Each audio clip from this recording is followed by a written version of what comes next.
Would you be shocked to find out that CNN does not tell you the whole story? Hi, thanks for watching. Today I'm going to talk about a very interesting story in the news, but I'm not going to talk about the story per se. What I'm going to talk to you about is email verification, why that's important, and how we can use that to decide who we should believe when news stories come out. Now, recently there's been a lot of stories about the Parkland shooting, the mass school shooting in Florida, and I don't want to get into it. That's not what this video is about. But one thing that came up during the media coverage of this event is a claim by CNN and by a family about editing emails and scripting questions for a town hall. Now, I am not going to make a case for or against CNN on whether or not they changed the email or they scripted questions. You can determine that for yourself. But what I am going to do is look at the evidence and give you a couple things that you may not know about that may help you decide who to believe.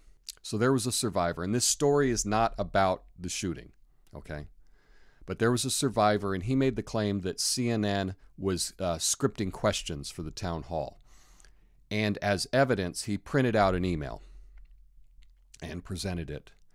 And CNN came back and said, oh no, that's not the email. And then CNN gave their version of the email that had 3 words that were omitted from the first email. And it's hard to determine which is the real email. So the family just had an email and they copied it and put it in Word, a Word document, and printed it out, right? And that was their evidence of this was the email. And CNN presented in text what their email was. And that's the interesting thing in this case is you may not know, but emails can be verified to determine whether or not they have been edited. Now, the most common way to do this is with DKIM, which is Domain Keys Identified Mail. Now, this has been around since 2004, and it's a way to ensure that an email has not been messed with, that it hasn't been spoofed, that it's not spam. So sometimes you might get an email and it may look like it's from someone, but it's really from a scammer, okay? They have spoofed the email and they've made it look like it's coming from someone else. Well, there's a way to determine whether this is legit or not.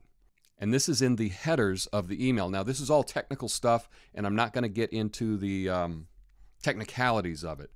But just know that it is legitimate, and you can determine whether or not an email has been altered in any way whatsoever.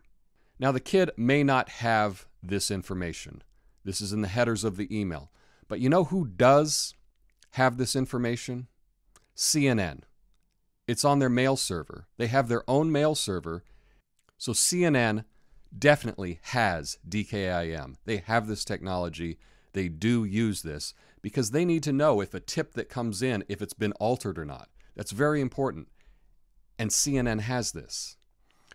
CNN could easily release the DKIM hashes to prove what they are saying is correct. And what they are saying could very well be correct, but they're not giving the evidence for it. And that's the interesting thing in this case. CNN says, nope, that's not true. We have the proof, but you can't see it. And the entire media just goes along with the story, goes along with what CNN says without looking at any proof whatsoever. And the proof is very easy to see. I'll give you an example. Let's say I were to tell you that, yeah, I got a new girlfriend. She's great. Oh, can I see a picture of her? Sure. This is my new girlfriend. Isn't she beautiful? You may say, well, Tom, I see on the bottom of the picture it says Sports Illustrated. I was like, oh, no, it doesn't. No, it doesn't. There she is. That's my girlfriend. And you may say, can I see the photo? No, you've seen enough. You've seen enough. Take my word for it. That's what CNN is doing. You know, another example, this may be, hey, did you see this crazy tweet? Oh, sure, let me pull it up on Twitter. Oh, no, don't look on Twitter for it. I'll show you a screenshot. A screenshot's not evidence. If I were able to verify it on Twitter, then I might believe it. But that's what CNN is doing here. They have the evidence whether or not this email was altered in any way. They have this evidence, and they are not sharing it with anyone. That's very suspect. And I know CNN knows this. Back in the run-up to the election, there was talk about the DNC emails and whether or not they were authentic. And Tim Kaine and Donna Brazile and others made claims that they might have been altered. And then WikiLeaks released the DKIM hashes for those emails to prove that they had not been altered in any way. And guess what happened? Tim Kaine, Donna Brazile, they all just shut up because they know that it had been proven that those emails were legitimate. And just like this email, that is up for debate whether or not it has been altered, CNN has the evidence. They have it on their server. They have it in the headings of the email. They could publish those today, but they choose not to. And that really makes me wonder who to believe. On a side note, if I have made mistakes in the technicalities of this, please leave it in the comments because I really want to get this story correct. I sent an email to CNN asking them to release the DKIM hashes for this email. Do you think I'll hear anything back? Let me know in the comments what you think. Peace. You can help me reach my goal of 500 subscribers by clicking the like button and subscribing. Thanks.